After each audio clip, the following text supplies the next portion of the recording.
Hello everyone, subscribe my channel and don't forget to press the bell icon to get the regular notification of my new videos. Thank you. Hello good morning everyone, this is Brijesh Ojha और आप लोगों के बीच में फिर से class 8 के एक नए वीडियो के साथ में मैं उपस्थित हूँ। क्लास 8 के हम लोगों ने 6 चैप्टर्स तक स्टडी कर ली थी और 7 चैप्टर जो है वो काफ़ी इम्पॉर्टेंट है इस लिहाज से कि हम अपने इन्वायरमेंट को किस तरीके से समझ पाते हैं।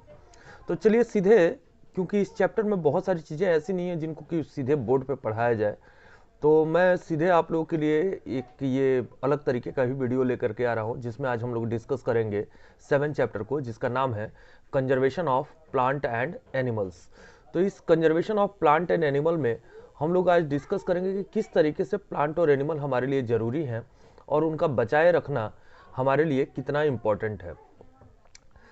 इस चैप्टर को हम लोग दूसरे शब्दों में भी कह सकते हैं कि this is the chapter which is based on the thing that we know the plant and animal are interdependence on each other।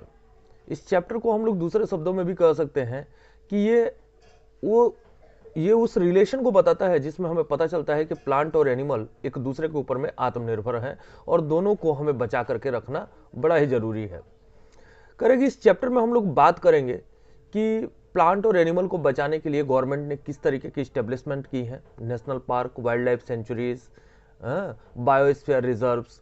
तो इन सब में हम लोग जानेंगे कि किस तरीके से गवर्नमेंट की इच्छा है, गवर्नमेंट क्यों चाहती है कि हमारे ये प्लांट और एनिमल जो है वो बचाए जाएं और उनकी क्या उपयोगिता है हमारे जीवन पर, इसके बारे में हम लोग इस चैप्टर में डिस्कस करने वाले हैं। तो चलिए सीधे स्टार्ट करते हैं और पहला टॉपिक है डिफॉरेस्टेशन। तो डिफॉरेस्टेशन में आप जब बात करेंगे डिफॉरेस्टेशन के बारे में, तो डिफॉरेस्टेशन में कुछ टर्म्स आते हैं, जैसे कि हम लोग बात करेंगे कि डिफॉरेस्टेशन है क्या, what is the deforestation is. तो डिफॉरेस्टेशन में दो वर्ड जुड़े हुए हैं, जैसा आप देख पा रहे हो। एक है डी, तो डी का मतलब होता है रिमूवल, रिमूवल यानी किसी चीज को रिमूव करना। और इसी में दूसरा वर्ड है फॉरेस्टेशन, यानी जहां पे फॉरेस्ट रिमूव कर दिए जाते हैं, यानी लैंड विदाउट द प्लांट और ट्रीज और विदाउट द फॉरेस्ट, डिफॉरेस्टेड एरिया, उस एरिया को हम लोग कहते हैं डिफॉरेस्टेड एरिया। दूसरे शब्दों में, आसान शब्दों में कहे कि the cutting down of trees in large number is known as deforestation. जहां पेड़ों को बड़ी संख्या में काट दिया जाता है, उस प्रोसेस को कहते हैं हम लोग डिफॉरेस्टेशन। अब कहा कि भाई पेड़ों को काटते क्यों हैं हम लोग, why we are cutting down of the trees. तो पेड़ों को काटने का क्यों, ऐसी जरूरत क्यों हमें पड़ी कि हम पेड़ों को काट देंगे, हैं? तो पेड़ों को काटने की आवश्यकता हमें क्यों महसूस हो रही है। तो पेड़ों को काटने की आवश्यकता इसलिए महसूस हुई भाई कि हमें क्या चाहिए, लैंड चाहिए, land for cultivation, building houses and factories, घर और फैक्ट्रियां बनाने के लिए चाहिए, फर्नीचर बनाने के लिए लकड़ियां चाहिए। तो इसलिए हम लोगों ने पेड़ों को काटना शुरू कर दिया। कह रहे कि अगर पेड़ों को काटते हैं तो उसके दुष्प्रभाव क्या पड़ेंगे हमारे ऊपर में, हमारे जीवन पे क्या प्रभाव पड़ेंगे। Deforestation increases the temperature, deforestation से क्या होता है, टेम्परेचर इंक्रीज होता है। तो टेम्परेचर इंक्रीज होगा, यहां पे देखिए क्या लिख रहा है, they the temperature and pollution level on earth. क्या कह रहा है कि remember that deforestation increases the temperature and pollution level on earth. ठीक है, इसके अलावा ये क्या करते हैं, it increases the level of carbon dioxide in atmosphere, it level of carbon dioxide in atmosphere, it decreases the ground water level also get lowered. अब आप जानते हो, देखो इन दोनों चीजों के बारे में आपको बता दूं, प्लांट को ऐसा माना जाता है कि they are the only thing on the earth that can absorb the carbon dioxide. Plant के बारे में ऐसा माना जाता है कि प्लांट केवल इकलौते ऐसे जीव हैं या जीवधारी हैं जो हमारे एटमॉस्फेयर में अगर ज्यादा मात्रा में कार्बन डाइऑक्साइड प्रोड्यूस होती है तो उस कार्बन डाइऑक्साइड को एब्जॉर्ब कर सकते हैं। इसके अलावा कोई दूसरा ऐसा कोई जीवधारी नहीं है, कोई जीव नहीं है जो कार्बन डाइऑक्साइड को एब्जॉर्ब करे। आप जानते हो कि कार्बन डाइऑक्साइड अगर ज्यादा मात्रा में हमारे एनवायरनमेंट में बनेगी तो उससे हमारे अर्थ का सरफेस टेम्परेचर इंक्रीज होगा। तो उस सरफेस टेम्परेचर के इंक्रीज होने से ग्लोबल वार्मिंग की कंडीशंस जो है वो क्रिएट होंगी हमारे सामने में, ठीक है ना, क्योंकि ये ग्रीन हाउस गैसेज हैं। ग्रीन हाउस के बारे में तो मैंने आपको बहुत अच्छे से नहीं बताया है, लेकिन कभी अगर ऐसा चैप्टर आया जिसमें ग्रीन हाउस के बारे में बताना पड़े तो मैं आपको जरूर बताऊंगा उसके बारे में कि ग्रीन हाउस इफेक्ट होते क्या हैं और ग्रीन हाउस क्या होते हैं। प्लांट की जो रूट्स होती हैं वो सॉइल में होती हैं और सॉइल से जो वाटर टेबल होता है उनको मेंटेन करने में मदद करती हैं। अगर लैंड पे अगर पेड़ पौधे नहीं हैं तो वहां का जो वाटर टेबल है वो क्या होगा, वो नीचे की तरफ चला जाएगा, डाउन हो जाएगा, लोवर्ड हो जाएगा, जिससे पानी की समस्या खड़ी हो सकती है हमारे सामने में, ठीक है। इसके अलावा अगर हम लोग बात करें कि और क्या चीजें हैं जो हमें देखने को मिल सकती हैं, वो कह रहा है कि they know that deforestation disturb the balance of our nature. अब इतनी सारी चीजें हो जाएंगी कि पोल्यूशन बढ़ जाएगा, कार्बन डाइऑक्साइड का लेवल बढ़ेगा, हमारे वाटर टेबल डाउन हो जाएंगे। तो जरूर से ये बात है कि हमारा जो एटमॉस्फेयर का जो एक बैलेंस है वो डेफिनेटली क्या होगा, वो खराब हो जाएगा। वो हमारा डिफॉरेस्टेशन जो है हमारे बैलेंस को, इन्वायरमेंटल बैलेंस को तबाह कर देगा। तो ये सारी चीजें हैं छोटी छोटी जिससे हम लोग जान सकते हैं कि ये डिफॉरेस्टेशन टेम्परेचर नहीं बढ़ाता, कार्बन डाइऑक्साइड के लेवल को इंक्रीज नहीं कर देता है, ग्राउंड वाटर लेवल डिक्रीज नहीं कर देता है, इकोलॉजिकल बैलेंस को डिस्टर्ब नहीं करता है, बल्कि ये फर्टिलिटी ऑफ सॉइल भी डिक्रीज कर देता है। क्योंकि पेड़ पौधे नहीं होंगे तो ह्यूमस नहीं मिलेगा, उनके जरूरी जो मिनरल्स हैं वो मिट्टी में नहीं मिल पाएंगे, तो इससे सॉइल की फर्टिलिटी भी डिक्रीज हो जाएगी। इसी में हम लोग अगले टॉपिक के ऊपर में अगर सीधे सीधे बात करें तो अब इससे क्या होगा।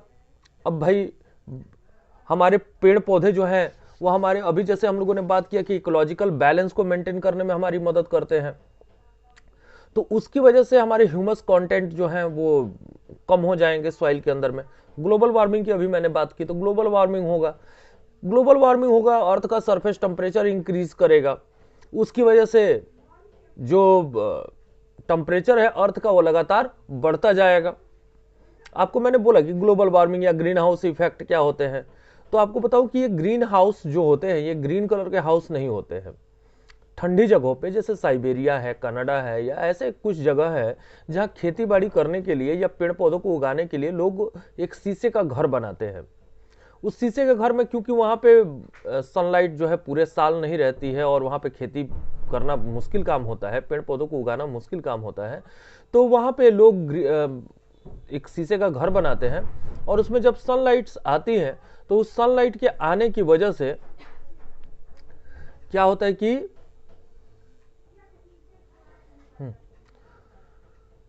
उस सनलाइट के आने की वजह से लगातार जो है वो टेम्परेचर अंदर का बढ़ता चला जाता है। अब टेम्परेचर अंदर का बढ़ेगा तो पेड़ पौधों को जितने वार्मथ चाहिए, जितनी गर्मी चाहिए उनकी ग्रोथ के लिए, वो उनको मिल पाएगी इजीली। तो इस तरीके से वो पेड़ पौधे वहां पे ग्रो करते हैं। लेकिन यहाँ पे जो कार्बन डाइऑक्साइड का काम होता है, कार्बन डाइऑक्साइड भी उसी तरीके का काम करती है जिससे कि अर्थ का टेम्परेचर लगातार बढ़ता है। तो कार्बन डाइऑक्साइड हमारे लिए जरूरी तो है कि अर्थ के टेम्परेचर को मेंटेन करे, लेकिन इसकी अगर ज्यादा मात्रा हो जाएगी तो उससे क्या होगा, अर्थ का सरफेस टेम्परेचर बढ़ेगा और उस कंडीशन को हम लोग कहते हैं ग्लोबल वार्मिंग। कह रहा है कि पेड़ पौधे नहीं होंगे तो वाटर साइकिल नहीं होगी, क्योंकि जमीन के अंदर मौजूद जो ग्राउंड वाटर है उसको ट्रांसपीरेशन के प्रोसेस में प्लांट जो है इन्वायरमेंट में छोड़ते हैं, उसको लेते हैं, अपने रूट्स के थ्रू एब्जॉर्ब करते हैं और रूट के थ्रू एब्जॉर्ब करके उसे ट्रांसपीरेशन के प्रोसेस में, ट्रांसपीरेशन क्या होता है, जो प्लांट के अंदर एक्स्ट्रा वाटर निकालने का प्रोसेस होता है उसे ट्रांसपीरेशन कहते हैं। तो उस ट्रांसपीरेशन के प्रोसेस में वो उस ग्राउंड वाटर को भी इन्वायरमेंट में छोड़ते हैं और इन्वायरमेंट में का जो वाटर है वो ऊपर जाते हैं, फिर उनसे बादल बनते हैं, फिर बारिश होती है। तो ये सारी कंडीशन होती है। लेकिन जब पेड़ पौधे ही नहीं रहेंगे तो there is a condition arises which is known as the drought. उसको क्या कहते हैं, उस कंडीशन को हम लोग कहते हैं ड्रॉट की कंडीशन। तो यहाँ पे हमें कौन सी कंडीशन देखने को मिलेगी, we can observe a condition known as the drought, ठीक, तो उसे हम लोग ड्रॉट कहते हैं। तो ड्रॉट की कंडीशन हमें देखने को मिल सकती है। Deforestation is a major cause which lead to the change in the soil property. Physical property of the soil get affected by plantation and vegetation. कह रहा है कि डिफॉरेस्टेशन की वजह से जो सॉइल की प्रॉपर्टी है उनमें भी बड़े सारे चेंजेस आ जाते हैं। हम पेड़ पौधे लगाते हैं, उनका ग्रोथ नहीं हो पाता है, ठीक है। तो इस तरीके से सॉइल के अंदर में हमें देखने को मिलता है, क्योंकि जब पेड़ पौधे हम काटेंगे तो हमें सॉइल इरोजन की कंडीशन देखने को मिलेगी, मिट्टी का कटान देखने को मिलेगा। तो मिट्टी का कटान या सॉइल इरोजन में क्या होता है, there is a removal of the top layer of the soil. Soil के बड़े सारे लेयर्स होते हैं और उनमें जो उनका टॉप लेयर होता है, जो कि एकदम सरफेस पे हमारे होता है, जिसमें हम लोग पेड़ पौधे सीड्स वगैरह को ग्रो करते हैं, वो टॉप लेयर रिमूव हो जाएगा। टॉप लेयर रिमूव हो जाएगा तो पेड़ यानी सॉइल की फर्टिलिटी डिक्रीज होगी। तो इस वजह से हमें धीरे धीरे अगर इतनी सारी सिचुएशंस एक साथ मिलेगी तो उस कंडीशन को हम लोग कहते हैं डिजर्टिफिकेशन। उस कंडीशन को क्या कहते हैं हम लोग, उस कंडीशन को हम लोग कहते हैं डिजर्टिफिकेशन। ये डिजर्टिफिकेशन क्या होता है, gradually the fertile land get converted into desert, this is called the desertification.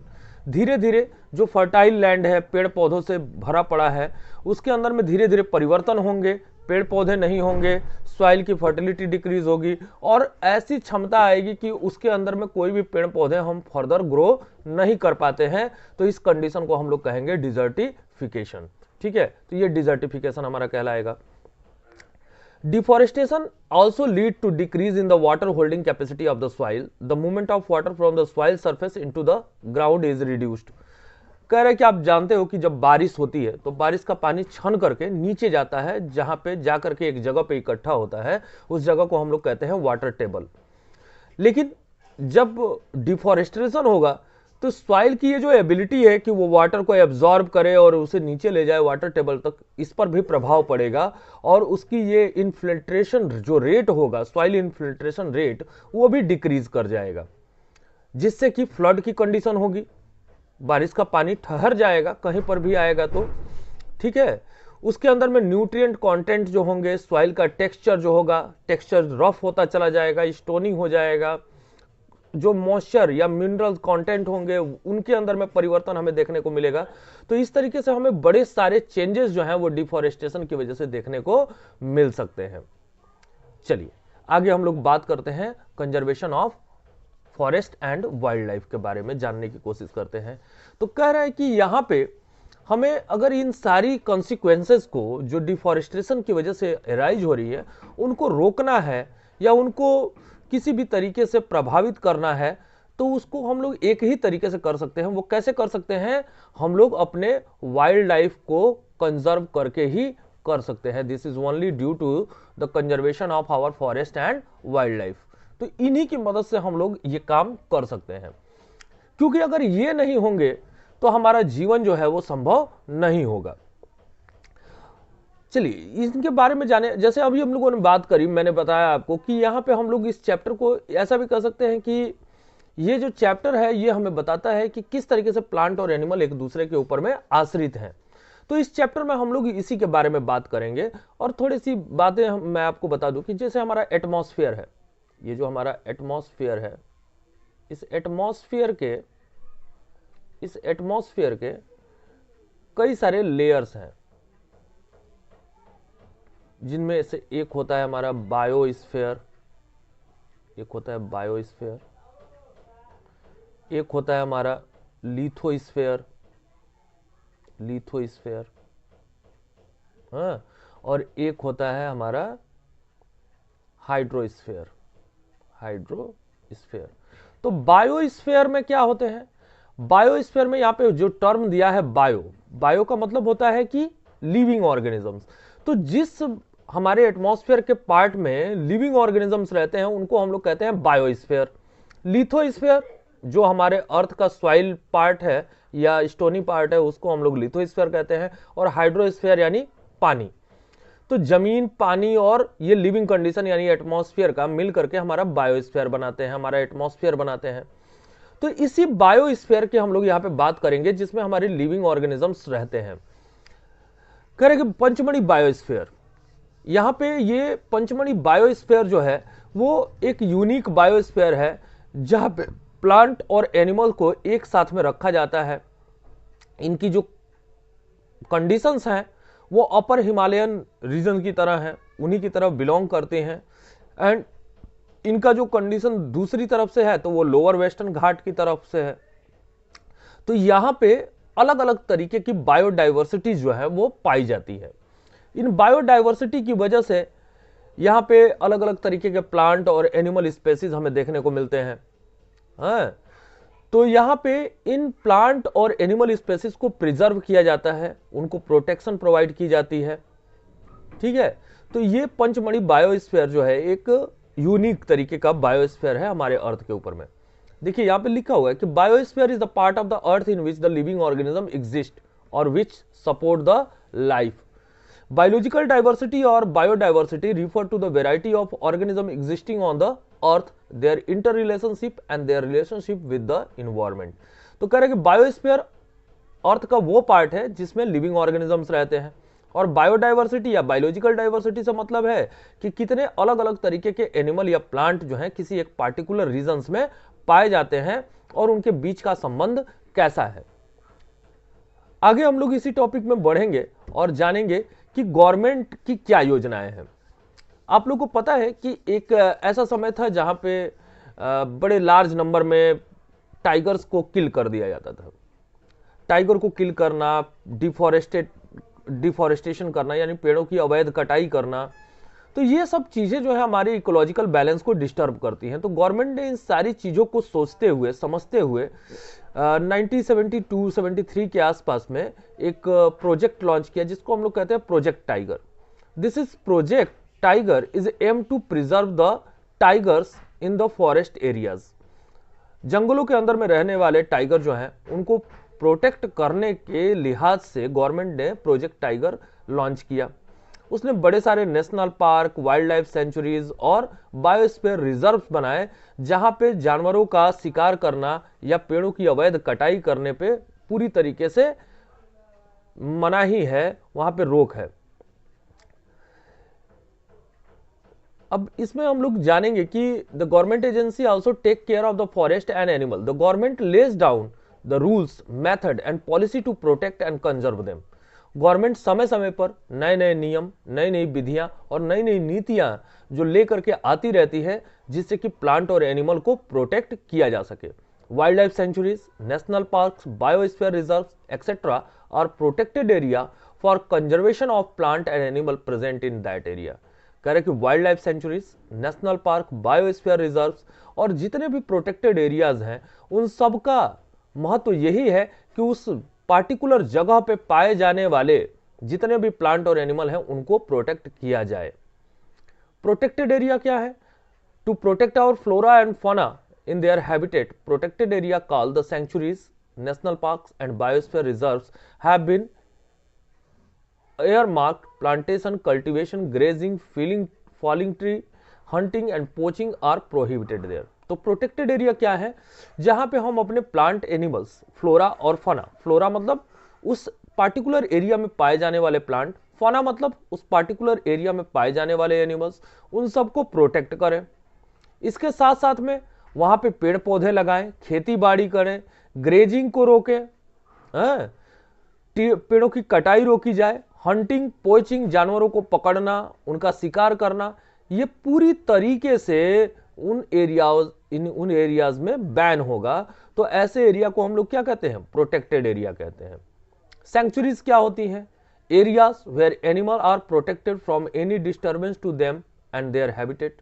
कह रहे कि सेंचुरीज वो एरिया है जहां पे एनिमल को प्रोटेक्ट किया जाता है और उनके हैबिटेट में किसी भी तरीके के डिस्टरबेंस को रोका जाता है, तो ये सेंचुरीज कहलाती हैं।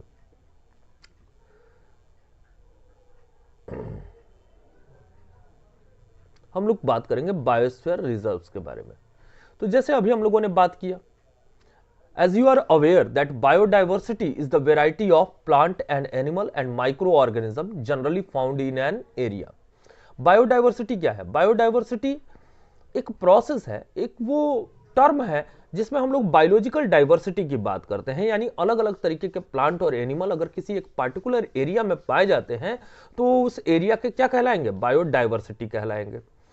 The biosphere reserve help to maintain the biodiversity and culture of that area. कह रहे कि बायोस्फीयर रिजर्व्स का काम क्या होता है कि वो उस एरिया में पाए जाने वाले प्लांट एनिमल को तो प्रिजर्व करे, साथ ही साथ उस एरिया के जो कल्चर है, जो संस्कृति है, उनको भी मेंटेन करे। Biosphere reserve may also contain the other protected area in it। एक बायोस्फीयर रिजर्व के अंदर में नेशनल पार्क और वाइल्ड लाइफ सेंचुरीज भी हो सकती हैं। The Pachmarhi biosphere reserve consist of one national park named Satpura and 2 wild life century named बोरी एंड पंचमढ़ी। कह रहे कि एक बायोस्फीयर रिजर्व के अंदर में एक नेशनल पार्क, जैसे हम लोग पंचमढ़ी बायोस्फीयर रिजर्व की बात कर रहे हैं, तो इस पंचमढ़ी बायोस्फीयर रिजर्व में एक नेशनल पार्क है और 2 वाइल्ड लाइफ सेंचुरीज हैं। तो जो नेशनल पार्क है उसका नाम है सतपुड़ा नेशनल पार्क, और जो वाइल्ड लाइफ सेंचुरीज हैं उनका नाम है बोरी एंड पंचमढ़ी। यहाँ पे आप देख पा रहे हो कि यहाँ पे एक नक्शा दिया हुआ है पंचमढ़ी बायोस्फीयर रिजर्व। तो आप इसमें देखिए पंचमढ़ी बायोस्फीयर रिजर्व है, इसमें ये बोरी आपको दिखाई दे रहा है और बोरी सेंचुरीज है। उसी तरीके से सतपुड़ा नेशनल पार्क, ये जितना ग्रीनिश एरिया आपको दिखाई दे रहा है ये है। तो बोरी नेशनल पार्क और पंचमढ़ी नेशनल पार्क, 2 इसमें वाइल्ड लाइफ सेंचुरीज हैं और ये पूरा पंचमढ़ी बायोस्फीयर रिजर्व है। तो ये हमारे जानवरों को सुरक्षित रखने का एक उपाय भी है। चलिए आगे बात करते हैं फ्लोरा एंड फौना की। तो अभी हम लोगों ने बात किया कि फ्लोरा और फौना क्या होते हैं।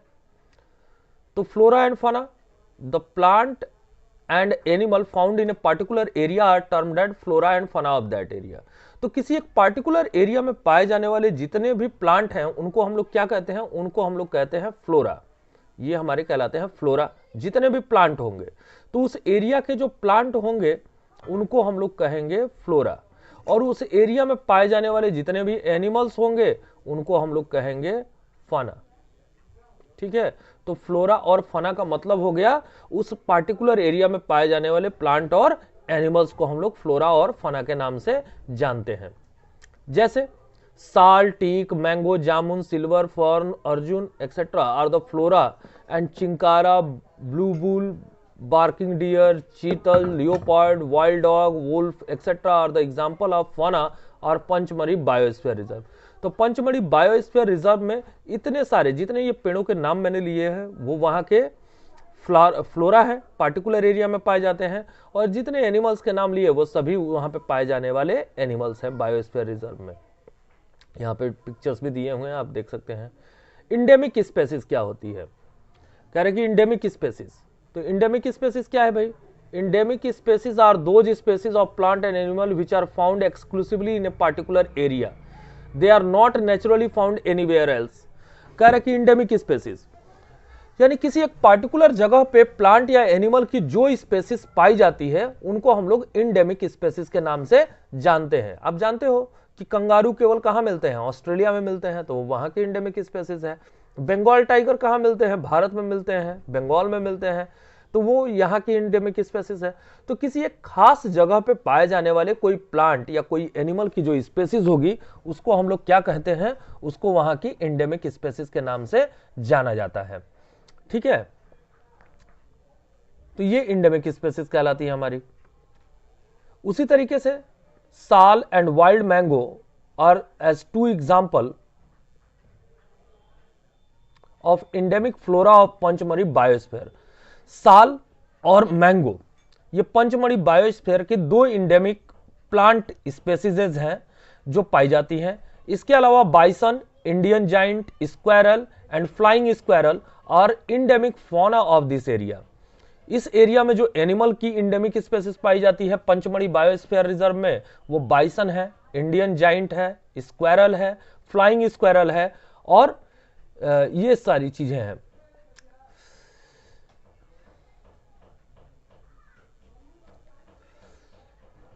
The destruction of their habitat, increasing population and introduction of new species may affect the natural habitat of the endemic species and endanger their existence। कह रहा है कि जैसे अभी हम लोगों ने बात किया कि डिफॉरेस्टेशन, अगर डिफॉरेस्टेशन होगा तो किसी भी एक खास जगह पे पाए जाने वाले प्लांट या एनिमल स्पेसीज पे उनका सीधा सीधा असर पड़ेगा। पॉपुलेशन ग्रोथ होने की वजह से धीरे धीरे लोग जंगलों की तरफ बढ़ना शुरू कर रहे हैं, कल्टीवेशन की जरूरत पड़ी है, खेती बाड़ी की जरूरत पड़ी है लैंड की, इससे डिफॉरेस्टेशन हो रहा है। अब कह रहा है कि अगर ये सारी चीजें होती रही तो उससे क्या होगा, उस एक पार्टिकुलर जगह पे पाए जाने वाले किसी भी एनिमल पॉपुलेशन पे उसका सीधा प्रभाव पड़ेगा और वो खतरे में आ जाएंगे। वाइल्ड लाइफ सेंचुरीज की बात करते हैं तो वाइल्ड लाइफ सेंचुरीज क्या है? Wild life sanctuary provide protection and suitable living condition to wild animals. कह रहे कि वाइल्ड सेंचुरीज जो है ये किसी भी वाइल्ड एनिमल को, जंगली जानवरों को प्रोटेक्शन और रहने लायक सुटेबल लिविंग कंडीशंस जो हैं वो प्रोवाइड करती हैं। इन एरियाज में the places where the killing और capturing of animal is strictly prohibited. इन एरियाज में जानवरों को पकड़ना, उनका शिकार करना पूरी तरीके से प्रोहिबिटेड है, यानी स्ट्रिक्टली मना है, इसको आप कर नहीं सकते हो। Some of the threatened wildlife species. It is a pity that even the protected forests are not safe because the people living in the neighborhood encroaching upon them and destroy them। कह रहे हैं कि कई बार ऐसा भी होता है कि प्रोटेक्टेड एरिया के आसपास जो रहने वाले लोग हैं वो भी क्या करते हैं, वहां अपने अगल बगल के रहने वाले जानवरों का शिकार करते हैं और उनका इलीगली व्यापार भी करते हैं। तो ये सारी चीजें भी देखना जरूरी है कि कम से कम उनके आसपास रहने वाले लोग जो हैं वो साथ दें और इनको इस हमारे नेचुरल बैलेंस को मेंटेन करने में हमारी मदद करें। नेशनल पार्क्स क्या होते हैं? करेंगे these reserves are large and diverse enough to protect whole set of ecosystems. कह रहे हैं कि नेशनल पार्क जो होते हैं ये बहुत बड़े एरिया होते हैं और इनके अंदर में ये क्षमता होती है कि ये बड़े से बड़े लाइफ फॉर्म्स को अपने अंदर में प्रोटेक्ट करके रख सके। दे प्रिजर्व फ्लोरा, फाना, landscape, historical object of an area. कह रहे कि इनके पास ये क्षमता होती है कि केवल जानवरों और पेड़ पौधों को ही नहीं बचाए बल्कि वहां की जो प्राकृतिक सुंदरता है, जो हिस्टोरिकल इंपॉर्टेंस है उस एरिया का, उसको भी बचा के रखे। जैसे एग्जाम्पल के तौर पे अगर हम देखें कि सतपुरा नेशनल पार्क जो है हमारे देश का पहला नेशनल पार्क है, पहला रिजर्व फॉरेस्ट है और इसके पास में फाइनेस्ट इंडियन टीक जो एक पेड़ की जाति है, एक टीक का पेड़ है, तो उसकी जो बढ़िया से बढ़िया वैरायटी है वो इस जंगलों में पाई जाती है। Rock shelter are also found inside the Satpura national park. Rock shelters यानी बड़े बड़े इस तरीके के शेल्टर्स हैं जो कि सतपुरा नेशनल पार्क में पाए जाते हैं। These are the pre historical evidence of the human life in this jungles. कह रहे कि जो रॉक शेल्टर्स है यानी जहां पे लोग रहे थे, हमारे जो पूर्वज थे वो इन जंगलों के अंदर में रहे थे, हमारे पूर्वज आकर के, तो इन हमारे प्राग ऐतिहासिक या प्री हिस्टोरिकल एविडेंसेस को भी प्रमाणित करते हैं। They give us an idea of the life of the primitive peoples. इससे हमें पुराने जमाने में जो हमारे पूर्वज हैं उनके रहन सहन के बारे में यहाँ से जानकारी मिल पाती है। Rock paintings are found in these shelters. जो केव है, जो हमारी गुफाएं हैं, उनके अंदर में उनकी दीवारों के ऊपर में कई तरीके की पेंटिंग्स भी पाई गई हैं। A total of 55 rock shelters have been identified in Pachmarhi biosphere reserve. ऐसे लगभग 55 ऐसे शेल्टर्स हैं जो पंचमढ़ी बायोस्फीयर रिजर्व में पाए गए हैं। Figure of animal and man fighting, जानवरों और आदमी की लड़ाई का, hunting, dancing, playing musical instrument are depicted in this painting. इन पेंटिंग्स में अलग अलग तरीके की कलाकृतियां बनाई गई हैं जिसमें लोगों और जानवरों को लड़ते हुए दिखाया जाना, उनका शिकार करना, नाचते हुए, कोई म्यूजिकल इंस्ट्रूमेंट बजाते हुए। तो ये सब जो है वो हमारे इतिहास के बारे में भी हमें बताने में समर्थ है। प्रोजेक्ट टाइगर के बारे में बात किया था, तो प्रोजेक्ट टाइगर क्यों लॉन्च किया गया? Project tiger was launch by the government to protect the tiger in the country. The objective of this project was ensure the survival and maintenance of the tiger population in the country। इसका एक महत्वपूर्ण उद्देश्य यही था कि tigers को किस तरीके से अपने देश में बचाया जाए और गवर्नमेंट ने इसके ऊपर में स्पेशल स्टेप्स लिए।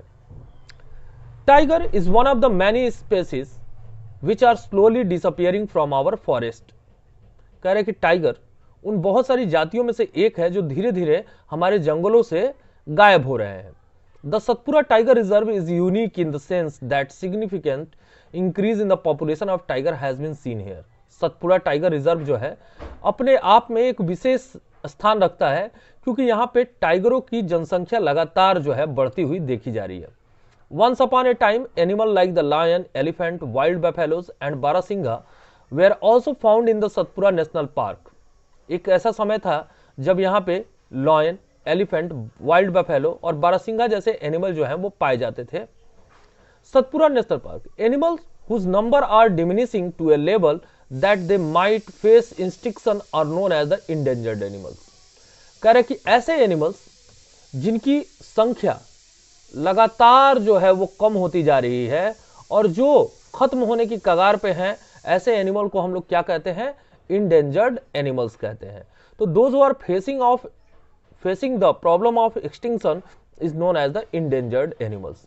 तो ऐसे एनिमल जो लगातार धीरे धीरे विलुप्त हो रहे हैं या विलुप्त की कगार पे हैं, उनको हम लोग इंडेंजर्ड कहते हैं।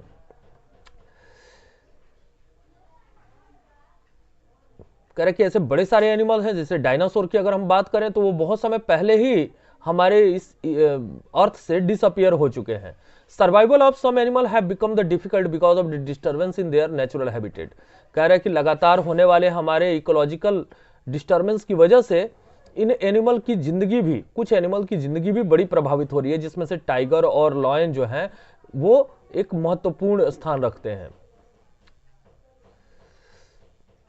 कह रहे कि there are much more in danger of small animals are much more in danger of becoming extinct than the bigger animals. छोटे छोटे जानवर जो हैं उनके एक्सटिंक्शन का ज्यादा खतरा है बड़े जानवरों से। जैसे अगर हम लोग बात करें, we kill snake, frog, lizard, bats, owl ruthlessly without realizing their importance in the ecosystem।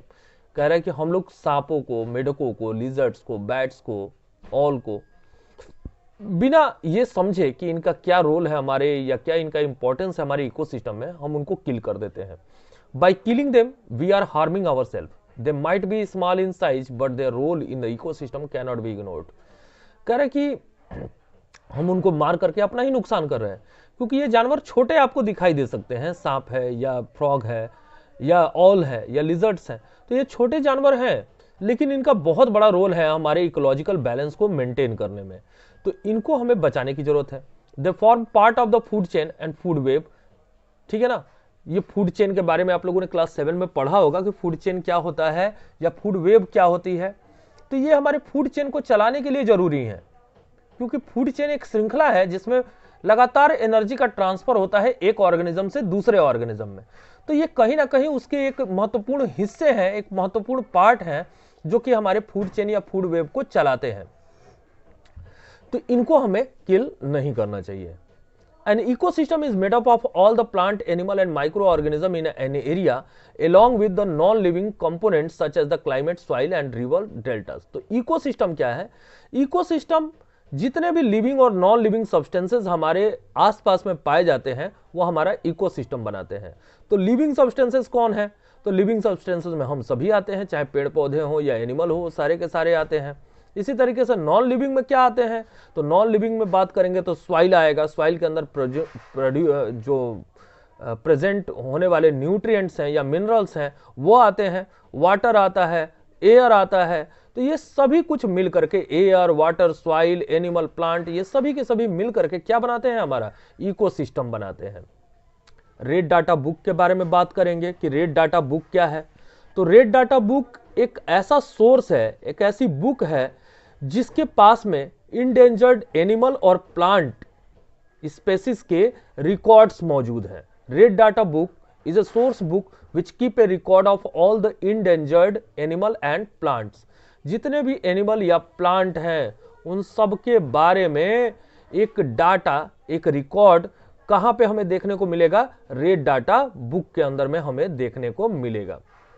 तो इस तरीके से हम लोग बात कर रहे हैं red data book. Different red data books for plants, animal and other species. तो रेड डाटा बुक के बारे में और जानकारी चाहिए तो आप इंटरनेट से इसके ऊपर में और जानकारी ले सकते हैं और उसके अंदर में किस किस तरीके के प्लांट या एनिमल स्पेसीज को रखा गया है उनके बारे में भी जान सकते हैं। एक टर्म है हमारा माइग्रेशन। तो हम लोग माइग्रेशन के बारे में जान लेते हैं। माइग्रेशन का मतलब होता है अपने किसी एक पार्टिकुलर एरिया को छोड़ करके चले जाना। जैसे आप लोगों ने माइग्रेटरी बर्ड्स के बारे में सुना होगा। साइबेरियन क्रेन एक माइग्रेटरी बर्ड है। तो कह रहे कि माइग्रेटरी जो बर्ड्स होती हैं वो एक पार्टिकुलर सीजन में, जैसे अभी ठंडी का सीजन चल रहा है, तो हम लोग बलिया से बिलोंग करते हैं, तो यहाँ पे हमारे यहाँ जयप्रकाश नारायण पक्षी विहार है, तो आप सुरहा ताल जिसके नाम से भी जाना जाता है, तो वहाँ पे आप जा करके देखेंगे तो बड़े सारे साइबेरियन क्रेन्स आपको देखने को मिलेंगे वहाँ पे। तो इस ठंडी के सीजन में, क्योंकि साइबेरिया वगैरह ऐसी जगह है नॉर्थ पोल पे जहाँ पे ठंडी बहुत ज़्यादा बढ़ जाती है और उनको ब्रीडिंग के लिए स्थान नहीं मिल पाता, खाना नहीं मिल पाता, तो वो वहाँ से कुछ वार्मर एरियाज में मूव कर जाते हैं। तो वहाँ का तो टेम्परेचर -30 -25 डिग्री सेंटीग्रेड है, तो वहाँ पे रह पाना उनके लिए कठिन है। तो उन विषम परिस्थितियों को अवॉइड करने के लिए वो कहाँ चले आते हैं, कुछ वार्मर एरियाज में चले आते हैं, और उनका जो स्टॉपेज होता है, सबसे बड़ा स्टॉपेज हमारा देश है भारत। तो भरतपुर भी इसी के वजह से फेमस है कि भरतपुर में भी इसी तरीके का बर्ड सेंचुरीज है जहाँ पे बहुत सारी माइग्रेटरी बर्ड्स आती हैं। हमारे बलिया में भी आती हैं बहुत सारी माइग्रेटरी बर्ड्स। तो ये माइग्रेटरी बर्ड्स यहाँ पे रहती हैं, यहाँ पे ब्रीडिंग ग्राउंड है उनका, यहाँ पे ब्रीड करती हैं, और जब यहाँ का टेम्परेचर बढ़ने लगता है तो ये वापस से अपने देश की तरफ चली जाती हैं। तो इनको हम लोग कहते हैं, इस प्रोसेस को कहते हैं कि किसी एक पार्टिकुलर समय पे आना और फिर वापस चले जाना, इस प्रोसेस को हम लोग कहते हैं माइग्रेशन। ठीक है। रिसाइकलिंग ऑफ पेपर, कह रहे कि पेड़ पौधे जब काटे जाते हैं तो उनसे पेपर बनाया जाता है, और हम लोग कागज या पेपर को हम लोग जरूरत के अनुसार अपने यूज नहीं करते, बल्कि उनको अनवांटेड तरीके से भी उनको फाड़ते हैं, फेंकते हैं, उनका दुरुपयोग करते हैं। तो आप ये बात समझ लीजिए कि जितना हम पेपर नुकसान करेंगे उतना हमें पेड़ों को काटना पड़ेगा जिससे कि नए पेपर बनाए जा सके। तो यहाँ पे बात होती है कि रिसाइकलिंग ऑफ पेपर। आप अपने घरों के जो कबाड़ हैं उनको जलाइए मत, फेंकिए मत, बल्कि उनको कबाड़ी वाले को बेच दीजिए, जिससे वो रिसाइकलिंग प्लांट में जाए और वहाँ पे उन्हीं से नए कागज बन करके तैयार हों, जिसको आप अपने लिखने पढ़ने के काम में ले आ सकें। तो this process of recycling of paper is known as recycling of paper. ठीक है। तो यहाँ पे पेपर को जब हम दे देंगे कबाड़ी वाले को तो वो रिसाइकिल होकर के फिर हमारे पास आ जाएगा, और इससे हमें नए पेड़ों को काटने की जरूरत नहीं पड़ेगी। रिफॉरेस्टेशन, अब यहाँ पे देखिए मैंने शुरुआत में हम लोगों ने बात करी थी डिफॉरेस्टेशन की, और यहाँ पे रिफॉरेस्टेशन की बात हो रही है। तो री मतलब रिपीटेड, यानी जो डिफॉरेस्टेड एरिया है वहां पे फिर से फॉरेस्ट अगर हम लोग लगाना चाहें तो ऐसे एरिया को क्या कहते हैं हम लोग, रिफॉरेस्टेशन कहते हैं। ठीक है ना। तो reforestation is the restocking of the destroyed forest by planting new trees. तो जहां पे फॉरेस्ट एरिया पूरी तरीके से खत्म हो गया है वहां पे नए नए पेड़ पौधे लगा करके वहां फॉरेस्ट को फिर से प्रिजर्व किया जाने का जो प्रोसेस है उसको रिफॉरेस्टेशन के नाम से जानते हैं। ठीक है। तो इस तरीके से इस चैप्टर में हम लोगों ने डिस्कस किया कि हमारे जो वाइल्ड लाइफ है, हमारी वाइल्ड लाइफ सेंचुरीज या बायोडाइवर्सिटीज वो क्या होती हैं, किस तरीके से इनका हमारे जीवन में महत्व है, और इन सारी चीजों के बारे में हम लोगों ने इस चैप्टर में अच्छी तरीके से समझ लिया है। आशा करता हूं आप लोगों को भी समझ में आएगा। अगर नहीं समझ में आएगा तो आप मेरे से क्वेश्चन पूछ सकते हैं। आप चाहे तो कमेंट करके क्वेश्चन पूछ सकते हैं या व्हाट्सएप पर भी क्वेश्चन पूछ सकते हैं। जैसे आपकी इच्छा हो वैसे आप क्वेश्चन समझ सकते हैं इनमें से कोई भी टॉपिक को। ठीक है। तो आप इसको समझिए, फिर इसके अगले चैप्टर को लेकर के मैं जो नेक्स्ट चैप्टर होगा जिसमें सेल वगैरह के बारे में बात करेंगे हम लोग, उसको लेकर के आप लोग के बीच में जल्दी ही हाजिर होऊंगा मैं। Till then good bye.